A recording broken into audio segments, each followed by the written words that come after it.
Жилд сүрээгээр өвчилж байгаа хүмүүсийн 10%-ийг хүүхэд эзэлж байгаа бол 70% нь хөдөлмөрийн буюу 16-аас 45 насныхан байгаа юм а.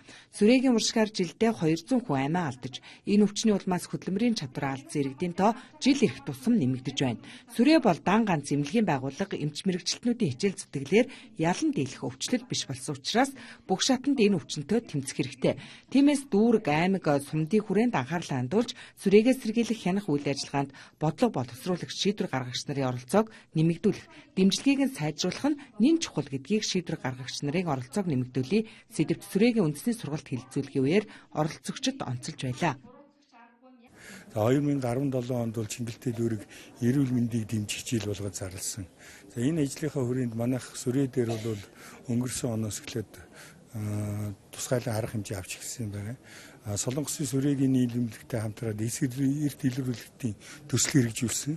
Энэ төслийн хүрээнд бол Чингэлтэй дүүрэг дээр нэг 13,000 гаруй иргэнд 3,000 гаруй оюутанд эрт илрүүлэлтийн шинжилгээнд хамруулад тэгээд нэг шинээр 10,000 тохиолдол илрүүлээд тэрэн дотроос эмийн төсвөртэй тохиолдол нь 10 байсан юм байна.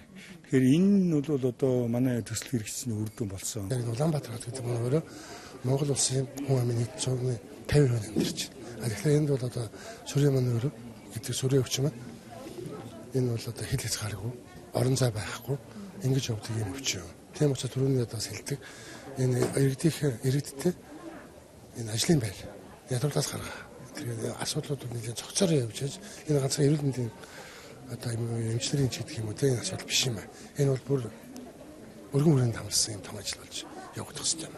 Бүгдөө нийлж ич сүрийг устгахгүй бол ганцхан эмнэлгийн байгууллага бол дийлэхгүй байна. Төр засгийн оролцоо хамгийн чухал юм байна. Сүрийг эсрэг хуультай болёо. Тэ?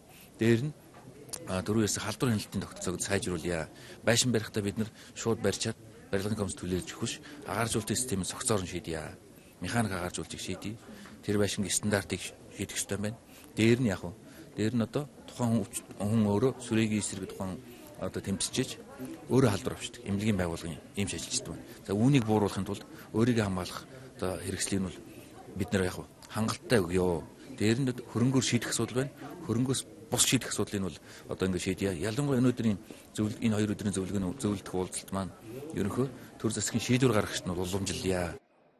Хэлэлцүүлэгт Дэлхийн эрүүл мэндийн байгууллагын суурин төлөөлөгчд болон боловсрол соёл шинжлэх ухааны яам, хууль зүйн дотоод хэргийн яам, батлан хамгаалах яам, хөдөлмөр нийгмийн хамгааллын яам, уул уурхай хүнд үйлдвэрийн яам, нийслэлийн засаг даргын тамгын газар 21 аймаг 9 дүүргийн засаг дарга төрийн болон төрийн бус байгууллагын 170 гаруй төлөөлөгчд оролцлоо.